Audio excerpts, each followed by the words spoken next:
नमस्कार दोस्तों, बहुत बहुत स्वागत है आपका निक्कू चौधरी ब्लॉग्स में। अभी मैं जिसकी बात करने जा रही हूँ उसके लिए मुझे वीडियो बनाने की बिल्कुल भी जरूरत नहीं थी, लेकिन मैं फुल डिटेल में आपको सब कुछ बताने वाली हूँ कि मैं क्यों वीडियो बना रही हूँ और मैं क्यों यहाँ पर बोल रही हूँ।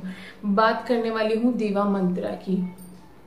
उनके लिए वीडियोस बनाने की किसी को जरूरत नहीं है। उनके सपोर्ट में या उनके जो खिलाफ में वीडियो बनाना चाहते, देखो वो आपकी मर्जी है। सपोर्ट में कि कोई क्या उनके लिए गलत बोला है क्या नहीं, जरूरत नहीं, क्योंकि वो अपने बहुत अच्छे से जवाब देना जानती है और वो देती है। लेकिन अभी मैं किसी की वीडियो देख रही थी, आप लोगों को समझ में आ जाएगा। अगर नहीं समझ में आया तो आप मुझसे पूछ लीजिएगा, मैं बता दूंगी किसकी मैं बात कर रही हूँ। तो अभी मैं किसी की वीडियो देख रही थी जिनका पहले उन्होंने चैनल डिलीट करवाया था। उन्होंने बहुत गलत सलत उनको बोला था दीवा के लिए और चैनल उनका डिलीट हो गया था। अभी भी वो नहीं सुधरी है, दूसरा चैनल बनाकर गलत बोल रही है। लेकिन अभी बात आते हैं उनके किसी सब्सक्राइबर या फिर कहे किसी व्यूअर की, जिसने कमेंट किया है उनके वहां पर। जो ये बातें मैं पहले भी सुनती आई थी, मुझे सच में नहीं पता था कि दीवा मंत्रा को बेबी नहीं है। तो वहां पर कमेंट कुछ ऐसा था कि 50 साल की बुढ़ी हो गई है या फिर दिखती है और बच्चे नहीं है, ये है वो है।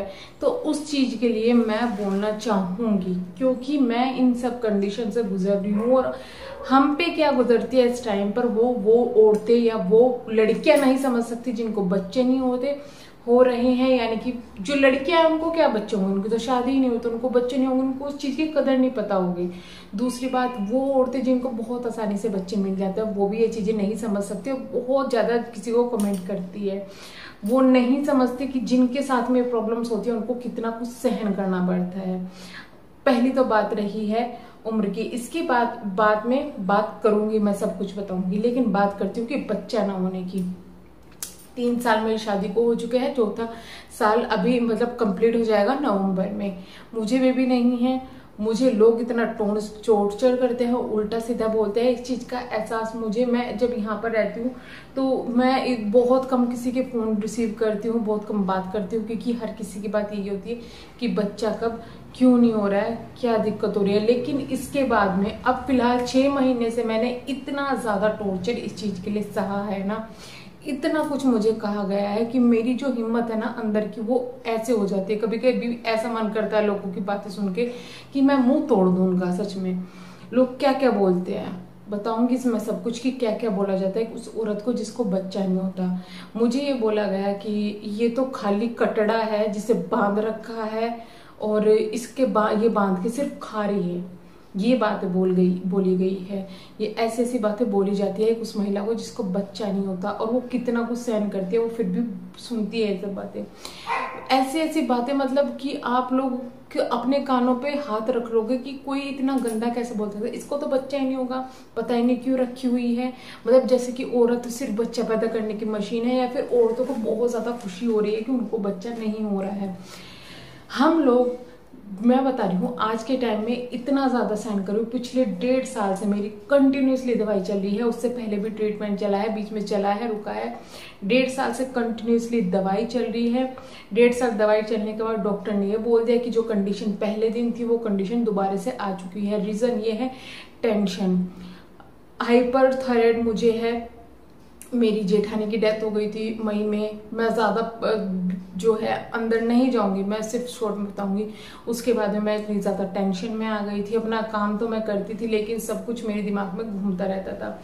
वहां जब मैं गई गांव में, जो है पहले मैं गई थी काफी टाइम बाद में होली पे गई। वहां पर जो है आस पड़ोस की औरतों ने आके बोलना शुरू कर दिया, इग्नोर कर दिया मैंने। उसके बाद में जब इलेक्शन हुए थे, इलेक्शन में गई, वहां पर मेरे ही परिवार के मतलब ससुराल वाले में मेरे जेठ जो है वो इलेक्शन में खड़े हुए थे, वो वहां पर जीते। सब कुछ हुआ, लोग वहां पर इकट्ठा हुए। वहां पर इतनी गंदी गंदी बातें बोली गई सबके सामने कि इसको बच्चा नहीं होता है, ये बांध के हम लोग खिला रहे हैं, ये सब बातें बोली गई हैं। मेरे मतलब जो है मेरे ससुराल में जो मेरे अपने हैं ना, उन्होंने ये बात नहीं बोली, लेकिन और लोग बात बोलते हैं।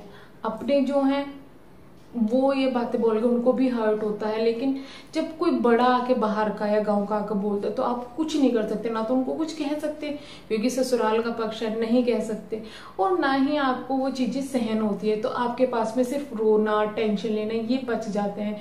क्योंकि मैं एक लड़की हूँ, मैं अपनी आवाज को बहुत अच्छी तरीके से उठा सकती हूँ, मैं बहुत अच्छे से बोल सकती हूँ, जवाब दे सकती हूँ, लेकिन वहां जाकर मैं भी मजबूर हो जाती हूँ क्योंकि ससुराल है, बड़े हैं। मुझे स्टार्टिंग से ये चीज नहीं सिखाई गई कि किसी बड़े के साथ में या फिर ससुराल जाके तुम किसी से बदतमीजी करो, तो हम लोग जवाब नहीं देते हैं, हम लोग वहां पे चुप बैठ जाते हैं। बट उसके बाद भी किसी को चैन नहीं पड़ता, वहां पर आंसू निकलते रहते हैं, लेकिन सामने वाला आपको बोलता रहता है सिर्फ किसी वजह से कि आपको बच्चा नहीं है। वो नहीं जानता आपने कितना सहन किया है।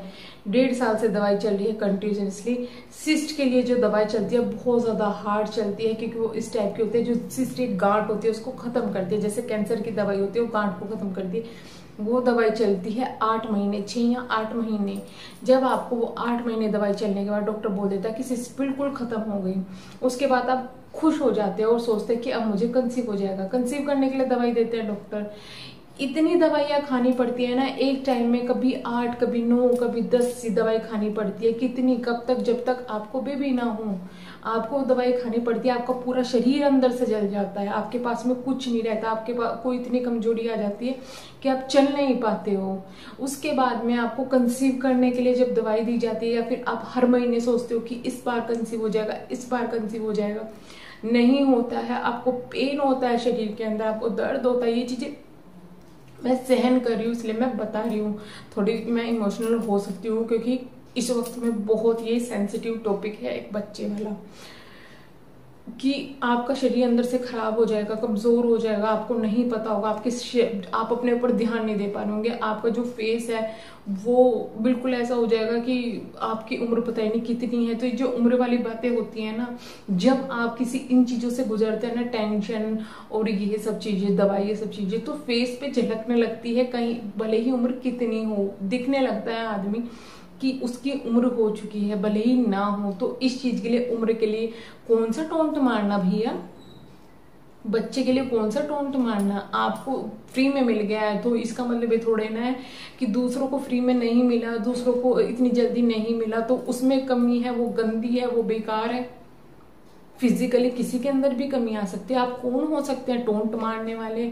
शरीर खराब करते हैं हम लोग अपना, दवाई खा खा के पूरा सब कुछ बर्बाद कर लेते हैं, अंदर से अपने आप को खाली कर लेते हैं। उसके बाद में अपने बारे में ना सोच के उसके बारे में सोचते हैं, और जो कमाई आती है उसको डॉक्टर के यहाँ पे उड़ाते हैं। आप पता है कितना खर्चा आता है एक महीने का? एक बार की दवाई लेके जाने में कितना खर्चा आता है?